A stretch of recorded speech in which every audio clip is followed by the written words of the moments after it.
வணக்கம். நான் உங்கள் புவன்ஜி பரத்.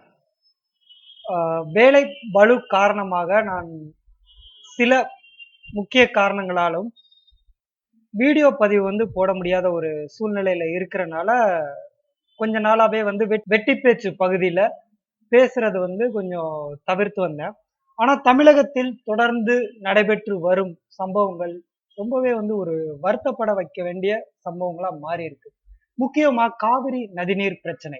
இந்த இந்த காவிரி நதிநீர் பிரச்சனை. இந்த பிரச்சனைக்கு ஒரே தீர்வு நதிகள் இணைக்கப்படுவதுதான். நதிகள் இணைப்பு சாத்தியம்தான் அப்படிங்கிறத நான் ஆல்ரெடி தெளிவா இந்த வெட்டி பேச்சு பகுதியில தெரிவிச்சிருந்தேன். இப்ப மத்திய அரசாங்கம் ரொம்ப ரொம்ப ரொம்ப ரொம்ப கேவலமான ஒரு விஷயத்த கையில எடுத்திருக்கு. ஆல்ரெடி மோடி அரசாங்கம் இவங்களோட அரசு இதுல கேடிகள் மிகவும் வளர்ந்துட்டாங்க அப்படிங்கிற ஒரு குற்றச்சாட்டை நான் முன் வச்சிருந்தேன். இப்ப மோடியே ஒரு கேடி அப்படின்னு சொல்ற அளவுக்கு ஒரு இது ரொம்ப தரக்குறைவான வார்த்தை தான். இருந்தாலும் இதை பயன்படுத்துற அளவுக்கு ஒரு கொந்தளிப்பை ஏற்படுத்தி இருக்கு மத்திய அரசு நடந்து கொண்ட விதம். காவிரி நதிநீர் பங்கீட்டு பிரச்சனை சம்பந்தமா உச்ச நீதிமன்றம் 2 அரசாங்கத்திட்டையும் பேச சொல்லுது. அப்ப பேச்சுவார்த்தைக்கு அழைத்த உமாபாரதி சும்மா உச்ச நீதிமன்ற தீர்ப்பை அதாவது மதிக்கிறது போல நடிச்சுட்டு தீர்வு காணப்படவில்லை அப்படின்ட்டு ஒரு நாடகம் ஆடினாங்க. அதை தொடர்ந்து இப்ப காவிரி மேலாண்மை அமைக்கிறது உடனடி சாத்தியம் இல்லை அப்படிங்கிற ஒரு நாடகம். மத்திய அமைச்சர்கள்னா யாரு? மாநிலங்களுக்கு பொதுவானவர்கள், மாநிலங்களுக்கு அப்பாற்பட்டவர்கள். எந்த ஒரு பிரச்சனைனாலும் 2 மாநில பிரச்சனைகளை மத்தியசம் பண்ணக்கூடிய தகுதி உடையவர்கள் அவர்கள். அத மாதிரி ஒரு மத்திய அமைச்சர்கள் அங்க ஒரு மாநில பிரச்சனை இதுல பிரதிநிதி மாதிரி அவங்க கலந்துக்கிறாங்க. இது மிக கண்டனத்துக்கு உரிய ஒரு விஷயம். இத வேடிக்கை பார்த்துட்டு இருக்காரு மோடி. காவிரி மேலாண்மை வாரியம் அமைக்க முடியாது அப்படிங்கிறாங்க மத்திய அரசாங்கம். இந்த மனுவை திரும்ப பெறு அப்படின்னு சொல்லிட்டு அதிமுக எம்பிக்கள் போய் மோடியை சந்திக்க போனப்ப தெருல ஒரு நாயை போல நிறுத்தி வச்சதா தான் நான் கருதுறேன். வெளியே அது அவங்கள நிறுத்தல, ஒட்டுமொத்த தமிழகத்தையும் நிறுத்தி இருக்காங்க. தமிழர்களுக்கு இந்த மத்திய அரசாங்கம் ஏன் இத மாதிரி இருக்கு? இதுக்கு முன்னாடி மோடி தான் இந்தியால இருக்கோம், நான் இந்திய பிரதமர் அப்படிங்கறத மறந்திருக்காரு. இப்ப இந்தியாக்குள்ள தமிழகம் இருக்குங்கிறதையும் மறந்துட்டாரு. 2 நாடுகளுக்கு இடையே நதி பங்கீட்டுல எந்த ஒரு பிரச்சனையும் இல்லை. 2 மாநிலங்களுக்கு இடையே இருக்கக்கூடிய பிரச்சனையை தீர்க்க முன் வராதது ஏன்? மத்திய அரசாங்கம் என்ன செய்து கொண்டிருக்கிறது? பிஜேபிக்கு வாக்களித்த ஒவ்வொருத்தவனும் வெட்கப்பட வேண்டிய விஷயம். இதுக்கப்புறம் பிஜேபிக்கு தமிழ்நாட்டுல ஒரு ஓட்டு போடுறவன் சத்தியமா தமிழனா இருக்க முடியாது. இந்துத்துவா அப்படிங்கிற ஒரு கொள்கையை மட்டும் வச்சுக்கிட்டு இன்னைக்கு நம்மளை ஏமாத்திட்டு திரியிறாங்க. மத வெறி, ஜாதி வெறி இதெல்லாம் விட நம்ம எல்லாம் மனிதர்கள். தமிழகத்தில் வாழ்வதும் மனிதர்கள் தான். கன்னடத்தில் வாழும் மனிதர்கள் வாழட்டும், அங்க குடிக்க தண்ணி இல்ல அப்படிங்கிறாங்க. என்ன குடிக்க தண்ணி இல்ல? பெங்களூர்ல நதிகள் அதாவது நீர் அதாவது நீர் சப்ளை சரியான முறையில இல்ல. நீர் பயங்கரமா வீணடிக்கப்படுது. அதுதான் நீர் பற்றாக்குறைக்கு காரணம்னு பல முறை பல அறிக்கைகள் வந்திருக்கு. அதை சரி செய்யாத கன்னட அரசு அதை சரி செய்யாம தமிழர்களை வஞ்சிப்பது எந்த வகையில் நியாயம்? தமிழகத்தை வறண்ட பூமியாக மாற்ற நினைப்பது என்ன நியாயம்? தமிழகத்தை அவர் ஆண்ட குஜராத் மாநிலத்தின் பாலைவனம், தார் பாலைவனம் போல மாற்ற நினைப்பதில் என்ன நியாயம்? இது ஒருபோதும் ஏற்றுக்கொள்ள முடியாத ஒரு விஷயம். இது ரொம்ப ரொம்ப ஒவ்வொரு தமிழனும் சிந்திக்க வேண்டிய விஷயம். கட்சி சார்பு இல்லாம எல்லாரும் யோசிக்க வேண்டிய ஒரு விஷயம். இதுல எதிர்கட்சியா இன்னைக்கு ஆளுங்கட்சி சில பிரச்சனைகள்ல சிக்கியிருக்காங்க. என்ன? தமிழக முதல்வர் உடல்நல குறைவால் இருக்காங்க. இன்னைக்கு தமிழகத்தை ஆள்றது யாருன்னு தெரியல. தமிழகத்துக்கு இருக்கக்கூடிய ஆளுநர் தற்காலிக ஆளுநர். இத மாதிரி தமிழகம் என்ன நடக்குதுன்னே தெரியாத ஒரு சூழ்நிலையில இருக்கு. இத கர்நாடகத்தில் வரக்கூடிய அந்த சட்டசபை தேர்தலை மனசுல வச்சுக்கிட்டு பிஜேபி ஆடக்கூடிய கள்ள நாடகம். பிஜேபி அங்க இத மாதிரி அனைத்து கட்சி கூட்டத்துல மத்திய அரசு மந்திரிகள் கலந்து கொண்டது நியாயம் என்பது போல் இங்க இருக்கக்கூடிய பிஜேபி தலைவர்கள், குறிப்பாக ராஜா, பொன் ராதாகிருஷ்ணன் பேசுவது வன்மையா கண்டிக்கத்தக்கது. ரொம்ப ஒரு அசிங்கமான ஒரு விஷயம். ராஜா வந்து அப்படியே அசால்ட்டா சொல்றாரு, சுப்பிரமணிய சாமி என்ன தமிழ்நாட்டுக்கு புடுங்கிட்டாரு, என்ன புடுங்கிட்டாருன்னு நான் கேட்கிறேன். அவர் சொல்றாரு, தண்ணி வேணா என்கிட்ட கேளுங்க, நான் ஏற்பாடு பண்ணி தரேன். என்னடா அப்ப வந்து உன்னை இங்க இருந்து நீ எதுக்கு எம்பி அங்க இருக்க? தமிழ்நாட்டு பிரச்சனை பேசாத தகுதி இல்லாத நீ எதுக்கு தமிழ்நாட்டு எம்பியா இருக்க? உங்ககிட்ட சொல்லிதான் நாங்க வந்து வாங்கணுமா? அப்புறம் எதுக்கு நீ பிரதிநிதி? மிகவும் ஒரு ஆவேசமான விஷயங்கள் இன்னைக்கு தமிழ்நாட்டுல வந்து நடந்துட்டு இருக்கு. இது எல்லாமே வந்து ரொம்ப ரொம்ப ஒரு கண்டிக்கத்தக்க ஒரு விஷயங்கள்.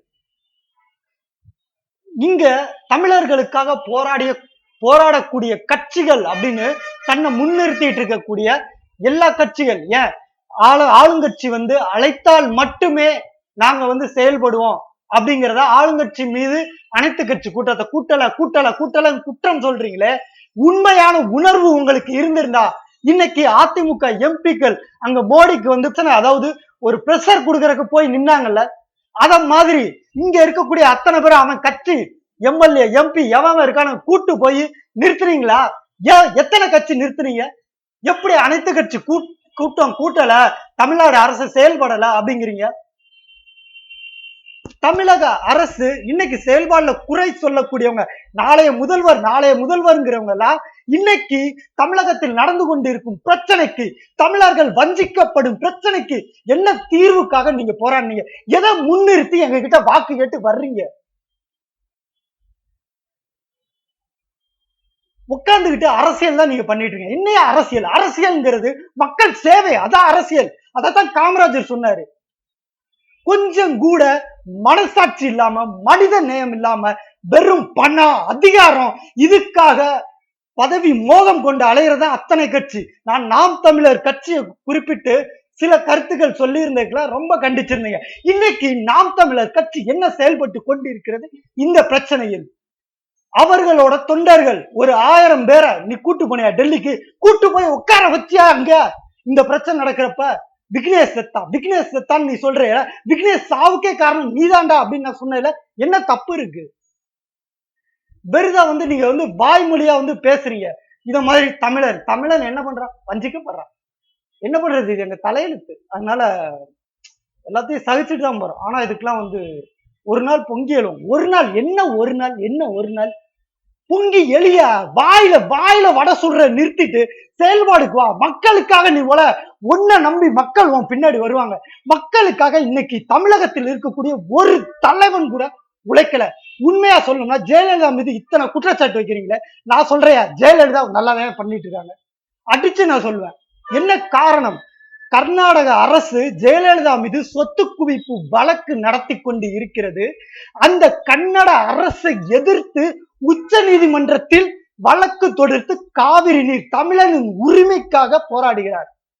அப்படி இருக்கும்போது ஜெயலலிதா தமிழனா இல்ல நான் தமிழனுக்காக போராடுறேன், என் முப்பாட்டன் என் பாட்டன் இப்படின்னு கதை பேசி கொண்டிருக்கும் அனைத்து கட்சி தலைவர்கள் இவங்க எல்லாம் இந்த நதிநீர் பிரச்சனையில வாய மூடிக்கிட்டு அனைத்து கட்சி கூட்டத்தை கூட்டல, அரசு செயல்படல, குற்றம் மட்டுமே சுமத்தி கூட்டிருக்கீங்க. அரசு செயல்படல, அரசுல இவ்வளவு பிரச்சனை இருக்கு தெரியுதுல, ஒண்ணு சேரு. ஒண்ணு சேர்க்கிற நீ ஒண்ணு சேரியா? இல்ல ஒண்ணு சேர முடியலையா? உன் கட்சிக்காரன் மட்டுமா கூட்டு போய் பிரஷர் குடியா?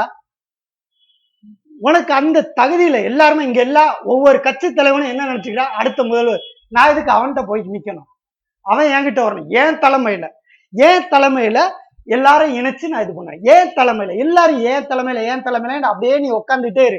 இங்க வஞ்சிக்கப்படுறது தமிழர்கள். இது வன்மையாக கண்டிக்கப்பட வேண்டிய ஒரு விஷயம். இது கண்டிப்பாக ஏற்றுக்கொள்ள முடியாத ஒரு விஷயம். தமிழக கட்சிகள் இன்று அனைத்தும் வந்து தமிழர்களை வஞ்சித்துக் கொண்டு இருக்கிறது. ஜெயலலிதாவை விமர்சிக்க தகுதி இல்லாதவர்கள் இவர்கள். அவங்க வந்து சொத்து குவிப்பு வழக்கு இருக்கு, அதனால இவன் எடுத்து பேச முடியல, வழக்கு இருக்கிறதுனால பேச முடியல. வழக்கு நடந்து கொண்டு இருக்கும் போதுதான் கன்னட அரசை எதிர்த்து அவர் வந்து வழக்கு தொடர்ந்தார். அவருக்கு இருக்கும் துணிச்சல், அவருக்கு இருக்கும் இரும்பு இதயம் இங்கு இருக்கும் ஒரு அரசியல் நாய்களுக்கும் கிடையாது என்பதை நான் உறுதியா சொல்லுவேன்.